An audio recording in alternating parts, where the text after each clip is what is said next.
And welcome back, everyone, to Box Office Report. Today, on the 10th of May, where the hell's the year going? 2026.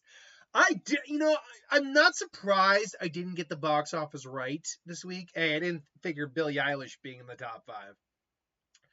But B, also, I knew it was actually going to be a tight race between Mortal Kombat 2 and Devil Wears Prada 2. So, Devil Wears Prada 2 made another $43 million, dropping less than 50%. That's a damn good drop.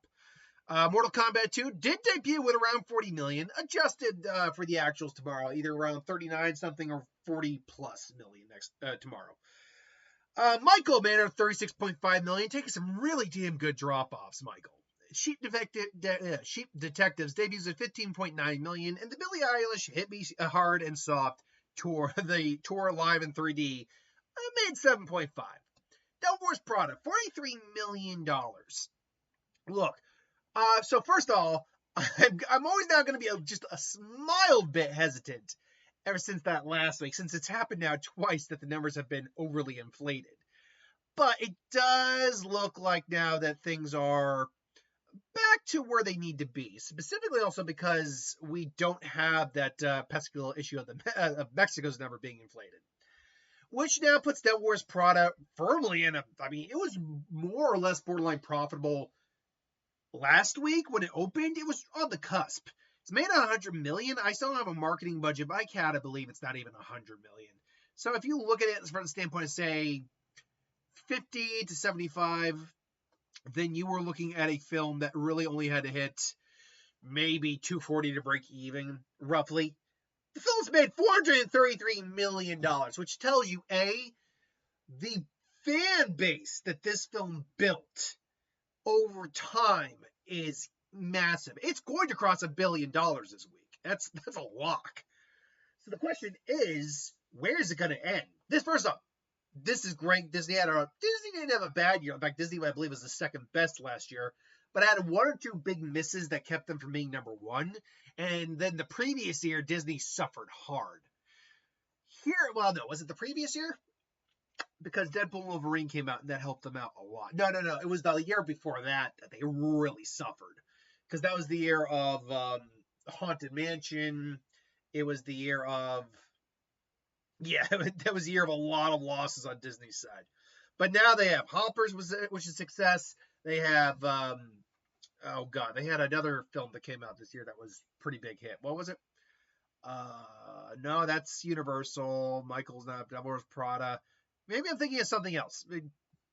But they've got a lot of big stuff coming up. We got Toy Story. We got Moana. Spider-Man, Sony, but you could still count it at least towards the MCU success. Started whistling for no reason. We got Mandalorian coming out in 2 weeks. Obviously, going later into the year, I think they got another animated film coming out that I can't recall what the name of it is. They also obviously have Doomsday. So they still got some big hitters coming this year. So yeah, I think A, it's a good movie.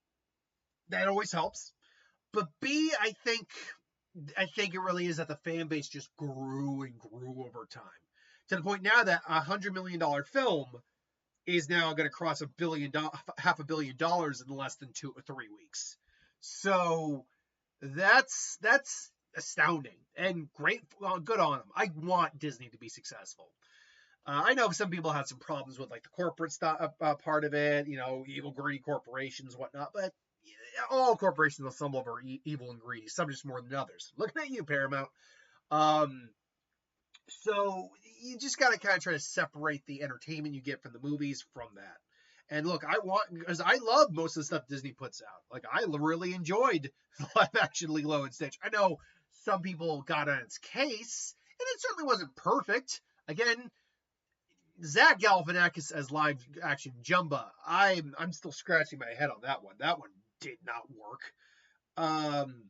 But yeah, I still really enjoyed that, and obviously I still enjoy all the Marvel stuff that comes out. I have yet to see a truly bad product from the MCU in terms of their movies.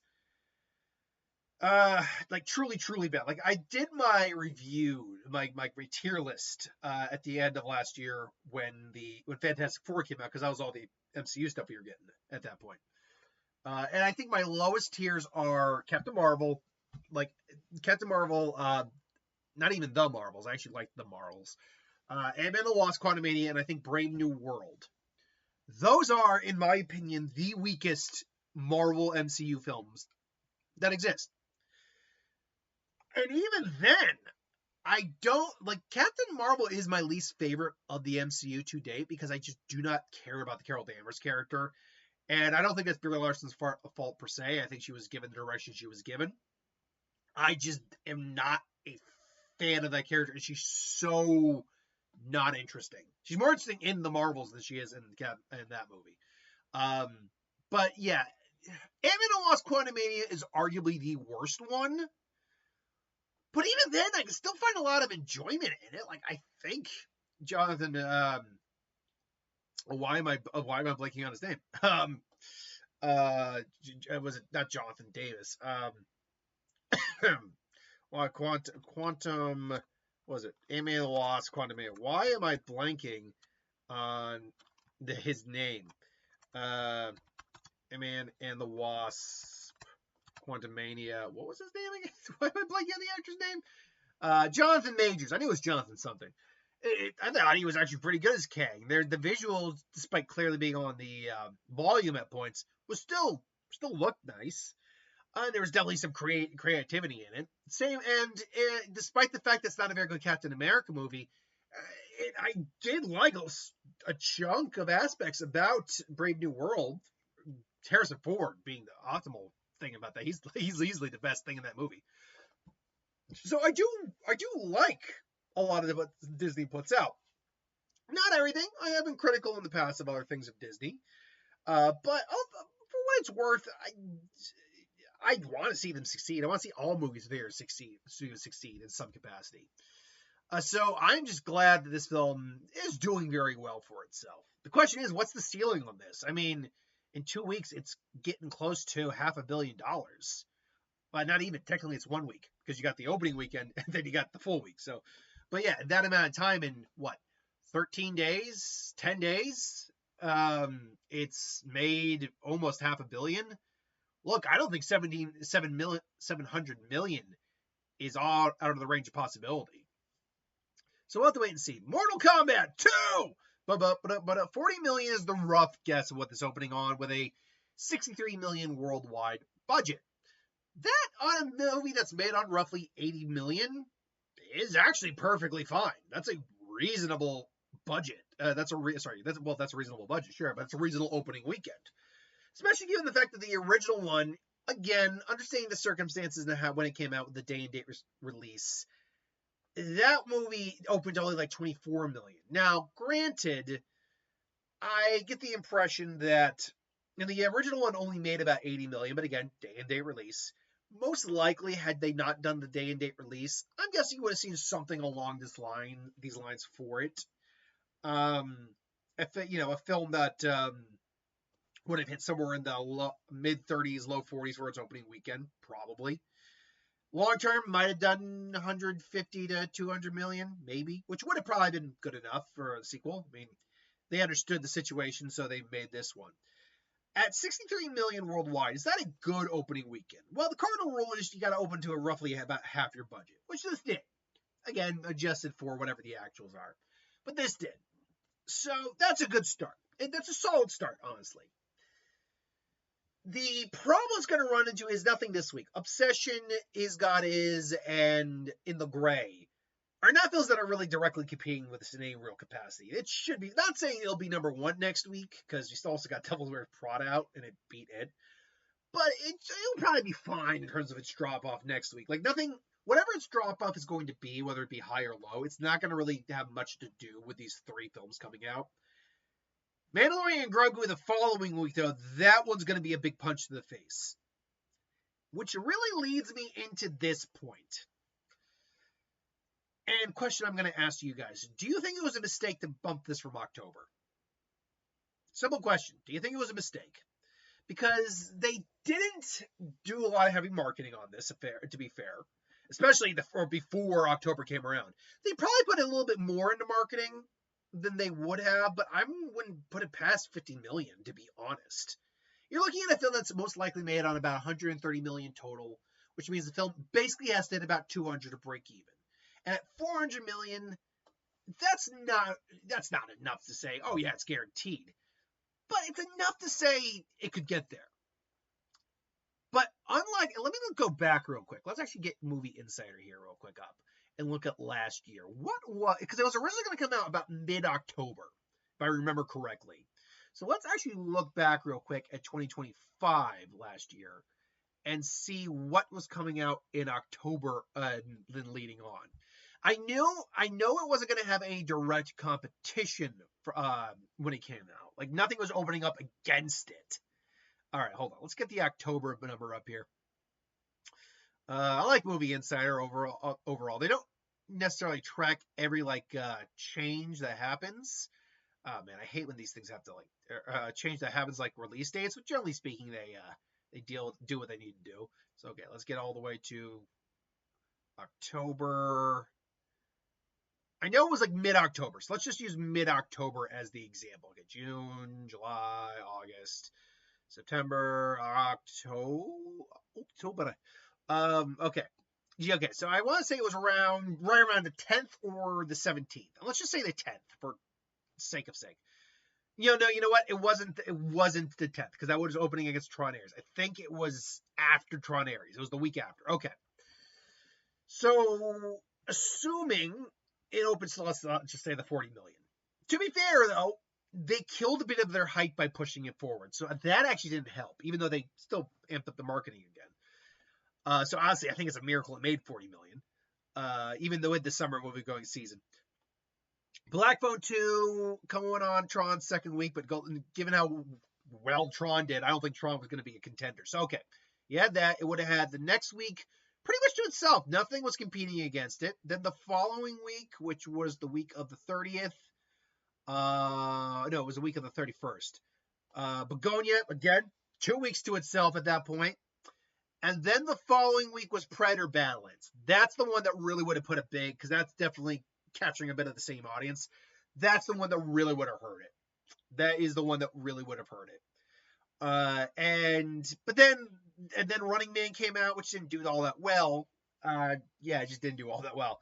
But honestly, compare that to this, where you've got 3 major films coming out. They're probably not going to do much damage to it, but they are still 3 major films coming out within the Grey, Obsession, and Is God Is. And then you get the big Star Wars film, which however well that does is irrelevant. It's still going to take money away from this. Yeah, I'm going to be honest. And even then, Predator Badlands opened up only to like 40 some odd million. So, yeah, no, I'm going to be honest. I don't think this was a smart move on Warner Brothers' part. I don't think they should have bumped this up. I think they should have kept it in October. Because they were really building hype up. And honestly, they probably could have saved a little bit of money on marketing. Instead of the 50, I'm guessing, it might have been more like 40. So you really would have been looking at a film that had to hit 180, roughly. Now you're looking at a film that has to hit roughly 200 million. So that's a problem right there. And second, you get Mandalorian. That's going to be a problem. Now, after Mandalorian, there is a bit of a grace period after that. Like, there's not a huge amount. Like, the end of May is not that big. And even still, like, I know we got Minions coming out, but then you got Masters of the Universe, which also would be a fantasy. Like, Mortal Kombat the first one just didn't do well enough, even probably with the adjustments for not doing the day-and-date release, in my opinion, to put it in summer. At least at a point in the summer movie, go, you know what? Okay, hold on. Let's get the Movie Insider back up. Let's get this year up. You know, if you were going to move it to summer, and this would have been even farther off, but bear with me on this for a second. Let's actually take a look at if you were to release it in the fall. You want to get the summer movie crowd. Okay, cool. Let's actually look at the summer movie crowd for movie going thing. Okay, like I said, you got Obsession, Is God Is, and In the Gray. Following week, you got Mandalorian. Then the following week after that is Pressure on the Breadwinner. So that'll be okay. But the following week after that is Masters of the Universe. So that's no good. Disclosure Day and The Furious. Toy Story 5 and Death of Robin Hood. Girls Like Girls. Supergirl.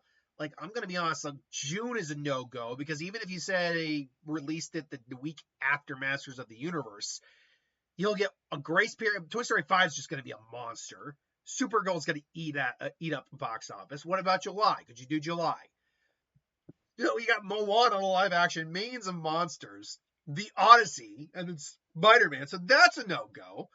Legit, if you wanted the summer movie audience, you probably should have gone with August. Because even though that kind of looks like a dumping ground move, August certainly has had hits before. Because otherwise, if you're just going to bump it up, honestly, you probably would have been better off bumping it up in, say, February. Because if I backtrack real quick to what we had this February, it really was So Limit Strangers Chapter 3 didn't do well.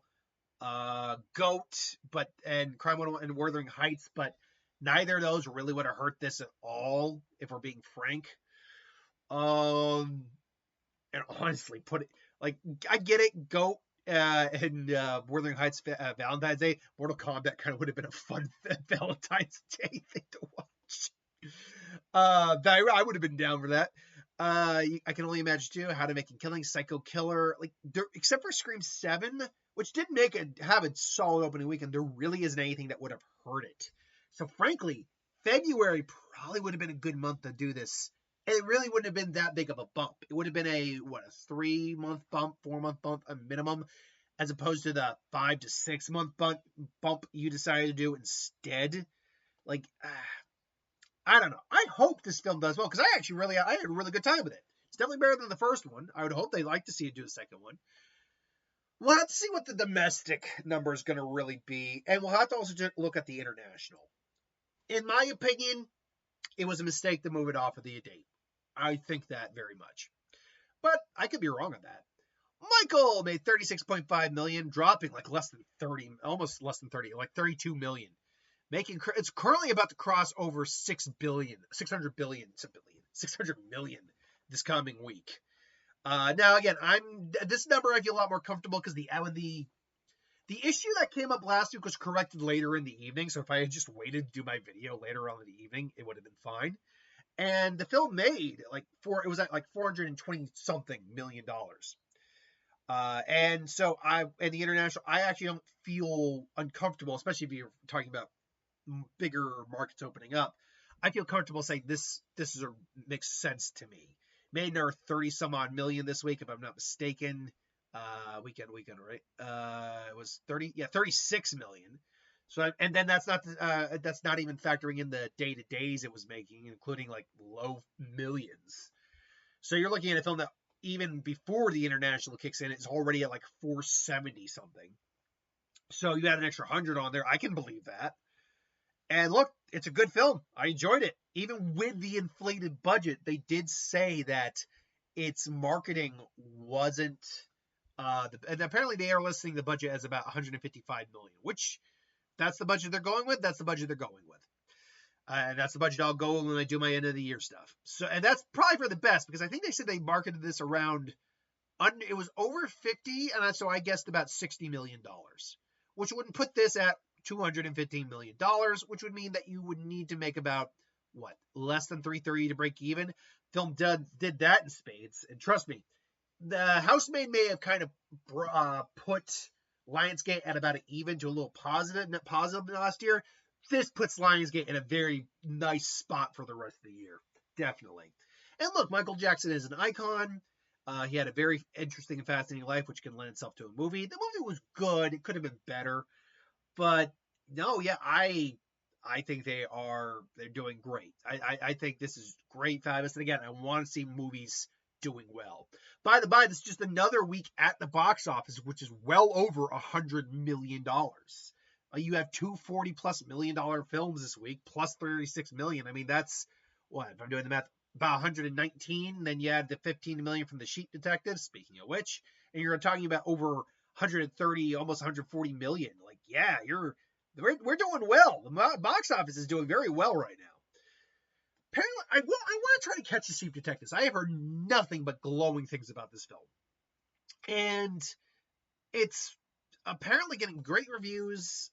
But it's, even I watching, I'm like, this could be a best film of the year, and I can tell it's not going to do very well financially, just because it doesn't strike me as that type of film. It has a Babe vibe, definitely. But I've heard it's very funny, very smart, very clever. It's a mystery that the pieces are there, but you might not actually solve it. You might be surprised who did it. And apparently it's also very emotional and moving. There are people getting choked up in the theaters. I do actually really want to try to catch this film if I can get a shot. Like I get out of work at 1 on Monday or Tuesday, so maybe I can catch a matinee. How long? It's not even an hour, or it's not even 2 hours. So, give me 1 second. Let's get why don't we just check right now, folks? Live. We're doing it live. We'll see if I can find an early enough show. Because let me put it this way: if it's say around anything before or anything after 2, I'm probably not going to do it, simply because I have plans Tuesday nights that I do regularly. Let's see here. Okay, so Tuesday, test your might. Okay. There's a 145.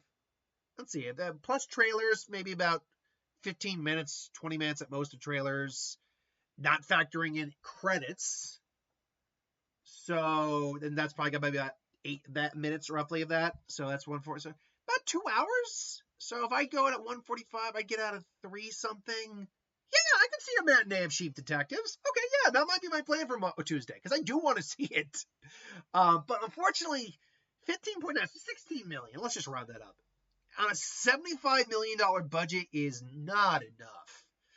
28 million, at least there's that. So, but hopefully, if this is as good as I'm hearing it is, and people start really suggesting it and spreading the word of it, this could be one of those scenarios, kind of like a Puss in Boots, Greatest Showman scenario, where they didn't open strong, but the word of mouth is so good, people actually went back, kept suggesting it, and it actually went up. I don't think it'll go up, but maybe it could have a really low drop. Because, like with Mortal Kombat, none of the films coming out this week are really directly hurting this. In fact, this is really good counter programming to this current week, because I think we got a psychological horror film, An Obsession, a little touch of supernatural. You got a kind of Guy Ritchie-esque comedy action thriller with In the Gray. And then you've got this, is based off a book adaptation. That's also going to be kind of like an intense revenge story. So, who knows? Who knows what happens? Billie Eilish hit me hard and soft. I'm not going to spend too much time on it. It made 20 million. If you're a Billie Eilish fan, great. I'm not a Billie Eilish fan. I don't actively listen to her music. Super Mario Brothers. I keep saying that. The Super Mario Galaxy movie. 6.6 million. Man, you want to talk about a film that keeps on trudging along and keeps creeping towards the $1 billion mark. And I think really that's what Universal's doing. They're holding out hopefully to get that $1 billion, or as close to possible. $941 million. Man, this is coming down to the wire. We had 6.6 million this week. 59 million left to go. That's gonna be, unless there's an extra spot or like an extra territory that hasn't opened up yet. I find that really hard to believe it's gonna be able to hit that number. But anything is possible. I mean, look, the movie made its money back in spades. In freaking spades. Like, it doesn't even have, I can guarantee you this film does not have $100 million marketing budget. I mean, it's probably at least like, it's minimum 50, but probably more like 75 or something. At 110 million for the budget, let's just round it all the way up to 200 just for now. The film would have had to have made 300 to break even. The film has made $941 million. That means this film is, roughly speaking, made 600 profit-wise. Well, after the theater gets their cut, it's made around 620 something. So the film's profit is about 420 something, and it's still making money. That's just nuts. If Universal, here's the thing, I think quality wise, when everyone is at their A games, Disney is still the master of the animated film. They are. When you get an Inside Out 2, or I'm trying to think of a couple, or Elemental, when you get an Encanto, when you get films that I think really get underestimated or looked at, when you get their gems, they are the best of the best. But DreamWorks can dole out a really good one every once in a while with like Puss in Boots: The Last Wish, which I absolutely loved. But Universal, I want to honestly say Universal has kind of cornered the market on making bank on their animated films. I mean, yes, are any of the top animated films of all time? Let's get that real quick. Top animated films of all time. Are any of them are any of them Universal films? The answer to that, I'm almost certain. Oh no, I want the all time. Is no, they're not. I believe Disney honestly holds the parameters on that. The counter to that, however, as soon as I get this number up here, yeah, Zootopia, Inside Out 2, let's see, Frozen, let's see here, and Frozen 2, Super Mario Brothers, and their highest grossing film is 1.36 billion in terms of the animated stuff. No, the two highest grossing animated films of all time are Zootopia 2 and Inside Out 2, and no, it's not Inside Out 2. But they're made on really big budgets, usually like 200 million, maybe more. Maybe they can get a little lower, and they usually put a decent amount of marketing in there, at least 100 million. So even though they're probably technically turning a bigger and they're making more, when you factor in the studio's cut, which is big, and then what they have to what the subtraction of what the movie was made on, they're still pulling huge numbers, but it's not as big as it could. It's the percentage is a little worse for wear. Whereas you look at the Minions films, which are made legit on chump change by animation standards, and literally 2 of them are billion-dollar films, if I'm not mistaken. Hold on, Minions. Well, okay, Minions 3, and was it only one Minions that was $1 billion? Oh no, the original Minions, $1.1 billion. Minions 3, if I remember correctly. No, that's Iron Man 3, not Minions 3. I must have seen them but yeah. But anyway, the Minions and Despicable Me's, they're also made on chump change. Like percentage-wise, they're getting the better deal, I would think. But again, you're still getting their accolades, and you're still making huge money on those things. So yeah, I mean, it's going to be really interesting to see where Super Mario Galaxy ends. Project Hail Mary, another $6-ish million, $655 million. I don't think it's going to hit $700 million, but I won't roll over in shock because you want to talk about a film that had a run, man, that had a run, and still having a run. That's insane. And then you got Hokum, which apparently is actually really good because it dropped 3.3, or only less than 50%. Worldwide, it's made about 4.5 million. I can't remember what the budget is on this. I know it's probably not making its budget back, but anything's possible. And then everything else is just kind of really minor. I mean, you already know that Animal Farm wasn't very good. Then the second week it dropped nearly 80%. Then I heard it was a special kind of bad. There's also Deep Water, which also opened and then just. Let's see here. Anything else? There really is nothing else to talk about right now. So we got this coming week. Now this is where it's going to get interesting because In the Gray, I have a feeling it's going to be probably the lowest of the new releases. I don't know how many people are really going to want to watch it because it's from the same. It's really the same team that did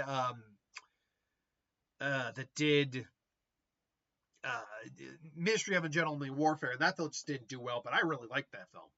So In the Gray is probably going to be the lowest one. Is God Is a book adaptation, so that's up in the air. And Obsession is the new horror film from Blumhouse.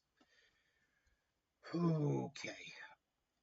And then I gotta. Okay, so what do I think? Where do I think these are going to land? First off, In the Gray, I'm going to say is going to be lucky to make in the teens, if I'm going to be frank. Although that's the one I'm probably going to see first this week. If I'm going to try to see at least 2 films.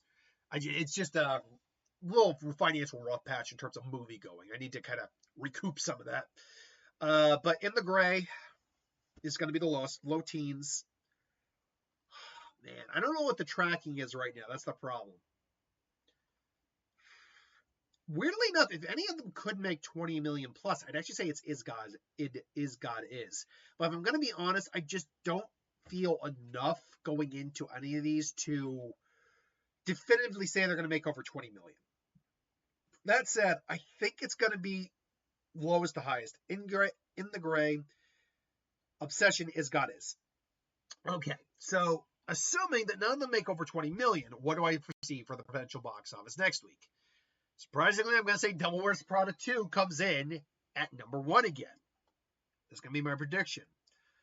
I would conservatively... Ooh, actually, though. Based on what Michael dropped, 32.9%. If it does anything similar to that, let me just make it an even 33. 33. You know what I mean. I'll round it up to 33. If it's dropping 33 next week, that would be what? About 10.8? I'll put it at 26. I'll be honest, I'm going to be... Look, if Mortal Kombat drops 50%, I'll be happy to see that number. Yeah, it's going to... Devil Wears Prada, Michael, Mortal Kombat 2, and then in the order, Is God Is and Obsession. This is going to be a really fascinating week to look at, because when you get that many big releases, it really makes things, it kind of like just kind of dance around a little bit, doesn't it? But anyway, we'll see what happens. What did you think of the box office? Why do you think Mortal Kombat didn't do better? Okay, what do you attribute to Mortal Kombat doing as well as it did, but also do you think it was the wrong move to move it? Let me know your thoughts on that. Do you think Devil Wears Prada has a shot at the $1 billion club? What about Michael? Do you think Project Hail Mary will be able to make it to 700 million? Do you think Mortal Kombat will be successful? What about the Sheep Detectives? Could it be a sleeper hit? All this and more. Let me know in the comments below. But thanks for watching. Hope you enjoyed. I'll see you next time.